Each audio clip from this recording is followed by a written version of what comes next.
ಎಲ್ಲದಕ್ಕೂ ಹೋರಾಟ ಮಾಡ್ಬೇಕಾಗೈತಿ ಇವತ್ತ. ಯಾಕಂದ್ರ ಇವ್ರಿಗೆ ಹೋರಾಟ ಮಾಡಲ್ಲ, ಏನು ವಿಷಯ ತಿಳಿವಲ್ದ. ಇವ್ರ ಏನ್ ಹೇಳ್ರು, ಕವಲಿ ಸ್ವಚ್ಛ ಮಾಡಿ ಅಂದ್ರ ಬಳಕ ಅವಾಗ JCB ಕಳಿಸ್ತಾನಂದ್ರ ಅಂತ ಕರಿ ಮಸೂತಿ ಏತ್ ನೀರಾವರಿ ಪುನಃ ಪ್ರಾರಂಭ ಆಗೈತಿ. ಈ ಕರಿ ಮಸೂತಿ ಕೆನಾಲ ಪುನಃ ಪ್ರಾರಂಭ ಆಗ್ಬೇಕಾದ್ರ ಏನ ಸಾಕಷ್ಟು ಜನ ಹೋರಾಟ ಮಾಡ್ಯಾರ. ಅದ್ರ ಪ್ರತಿಫಲವಾಗಿ ಇವತ್ತು ಆಗೈತಿ. ಅದರಲ್ಲಿ ಈ ಸ್ಥಳದಲ್ಲಿ ಬಂದು ಪ್ರತ್ಯಕ್ಷವಾಗಿ ಒಂದು ವಿಡಿಯೋ ಮುಖಾಂತರ ತಮ್ಮ ಧ್ವನಿಯನ್ನ ವ್ಯಕ್ತಪಡಿಸಿ ಒಂದು ಸುದ್ದಿ ಮಾಧ್ಯಮದ ಮೂಲಕ ವೈರಲ್ ಮಾಡಿದಂತ ಬರೀ ಇವರು ಬರ್ತೇಶ್ ಕುದುರೆ ಅಂತ ಹೇಳಿ ಇವರು ಪ್ರತ್ಯಕ್ಷವಾಗಿ ಕಂಡ್ರಿ. ಇವರು ಆ ಫುಟ್ಬಾಲ್ ಗಡಿಗೆ ತೋರಿಸ್ರು, ಆ ಸ್ಥಳ ತೋರಿಸ್ರು, ನೀರ್ ಐತೋ ಇಲ್ಲೋ ಅದನ್ನು ತೋರಿಸ್ರು. ನೀರ್ ಇರ್ತಾ ಪೈಕಿ ಯಾಕೆ ಚಾಲು ಮಾಡ್ಲಿಲ್ಲ ಅಂತ ಹೇಳಿ ಅಧಿಕಾರಿಗಳಿಗೆ, ಜನಪ್ರತಿನಿಧಿಗಳಿಗೆ ಪ್ರಶ್ನೆ ಮಾಡಿದ್ರು.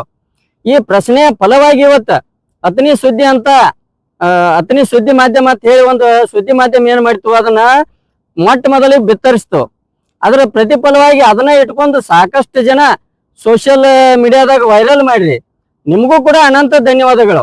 ಯಾಕಂದ್ರೆ ನೀವು ವೈರಲ್ ಮಾಡ್ರಿ ಅಂತ ಹೇಳಿ ಇವತ್ತು ಎಲ್ಲಾ ರೈತರಿಗೆ ನೀರು ಸಿಕ್ಕೈತಿ. ಇವ್ರು ಬಾಳ ದಿಟ್ಟ ಹೋರಾಟಗಾರ. ಇಂಥ ಹೋರಾಟಗಾರ ಸಮಾಜದಾಗ ಇನ್ನೂ ಬಾಳ ಅದಾರ. ನಾವು ಪರಿಚಯ ಮಾಡ್ತಕ್ಕಂಥ ಮೊಟ್ಟ ಮೊದಲನೇ ಹುಲಿ ಇದು. ಅರ್ಥ ಮಾಡ್ಕೋರಿ. ನೀವು ಅಧಿಕಾರಿಗಳಾಗ್ಲಿ ಯಾರೇ ಆಗ್ಲಿ ತಿಳಿದಿರ್ಬೇಕ. ಇದ್ರ ಹಿಂದೆ ಯಾರಿಲ್ಲ, ಏನಿಲ್ಲ, ಇದೇನ್ ಯಾರು ಹೋರಾಟ ಮಾಡ್ತಾರ ಏನಿಲ್ಲ. ನಾವು ಹೊಟ್ಟೆ ಬಿಡಂಗಿಲ್ಲ. ನಮ್ಮ ಧ್ವನಿ ಏನೈತಿ ರೈತರ ಪರವಾಗಿ, ಬಡವರ ಪರವಾಗಿ, ಅತಿ ಹಿಂದುಳಿದವರ ಪರವಾಗಿ ಯಾವತ್ತೂ ಇರ್ತೀವೋ, ಮುಂದೂ ಇರ್ತೀವೋ ಸಮಾಜದೊಳಗ. ಈಗೇನು ಸಾರ್ವಜನಿಕವಾಗಿ ಏನು ಸುದ್ದಿ ಮಾಧ್ಯಮದವ್ರು ನೀವು ಪ್ರಚಾರ ಮಾಡತ್ತರಿ, ಮತ್ತ ಸೋಷಿಯಲ್ ಮೀಡಿಯಾದಾಗ ಸಾಕಷ್ಟು ನೀವು ಶೇರ್ ಮಾಡತ್ತರಿ. ನಿಮಗ ಮೊಟ್ಟ ಮೊದಲನಾಗೆ ನಾವು ಅನಂತ ಕೋಟಿ ಧನ್ಯವಾದಗಳನ್ನ ಹೇಳ್ಬೇಕಾಕೈತಿ. ಈ ವಿಷಯದೊಳಗ ತೇರದಾಳ, ಜಮಖಂಡಿ, ಅತನಿ 3 ಮತಕ್ಷೇತ್ರದೊಳಗ ಇವತ್ತು ಈ ವಿಷಯ ಬಹಳ ಗಂಭೀರತೆ ಸ್ವರೂಪ ಪಡ್ಕೊಂಡೈತಿ. ಕಾರಣ ಏನಪ್ಪಾ ಅಂತಂದ್ರ ಅಧಿಕಾರಿಗಳು ರೈತರಿಗೆ ಇಷ್ಟು ಕೆಟ್ಟ ಕಾಡ್ಯಾರ. ಇದು ಆಗಬೇಕಾದ್ರೆ ಹಗಲ ರಾತ್ರಿ ಅಲ್ಲಿ ಆಫೀಸ್ ಮುಂದೆ ಹೋರಾಟ ಮಾಡ್ಬೇಕಂತ ಪರಿಸ್ಥಿತಿ. ಎಲ್ಲದಕ್ಕೂ ಹೋರಾಟ ಮಾಡ್ಬೇಕಾಗೈತಿ ಇವತ್ತ. ಯಾಕಂದ್ರೆ ಇವ್ರಿಗೆ ಹೋರಾಟ ಮಾಡಲ್ಲ, ಏನು ವಿಷಯ ತಿಳಿವಲ್ದ.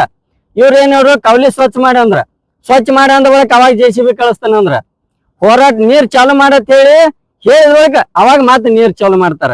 ಏನ್ರಿ ನಿಮಗ್ ಗೊತ್ತಾಕೈತೆ ನಿಲ್ಲೋ? ಅಧಿಕಾರಿನ ಯಾರು ಮೇಂಟೈನ್ ಮಾಡತ್ತಾರ ನಮಗಂತೂ ಅರ್ಥ ಆಗವತ್ತ. ಆ ಅಧಿಕಾರಿಯರೇ ಏನ್ ಮಾಡಕೈತೆ ಅವನ ಜವಾಬ್ದಾರಿ ಏನ್ ಅನ್ನೋದು ನಮಗ್ ತಿಳಿವತ್ತ. ಇದ್ರ ಉದ್ದೇಶ ಹೇಳ್ತೀವಿ. ಮೊನ್ನೆ ತುಂಗಳ ಗ್ರಾಮದವ್ರ ಮುಂಜಾನೆ ಹಿಡ್ದ ಬಂದ್ರೆ ರಾತ್ರಿ ಅವ್ರಿಗೆ ಎಂಟಾದ್ರೂ ಪರಿಹಾರ ಸಿಗುವತ್ತ. ಹಾರಿಕೆ ಉತ್ತರ ಅಲ್ಲೇ ಅನ್ನ ಕುದಿಸಿ ಊಟ ಮಾಡ್ರಿ ಅವ್ರ. ಆದ್ರ ಇಂಥವ ತ್ರಾಸ ಯಾರಿಗೆ ಅರ್ಥ ಆಗುವತ್ತ. ಇದರಿಂದ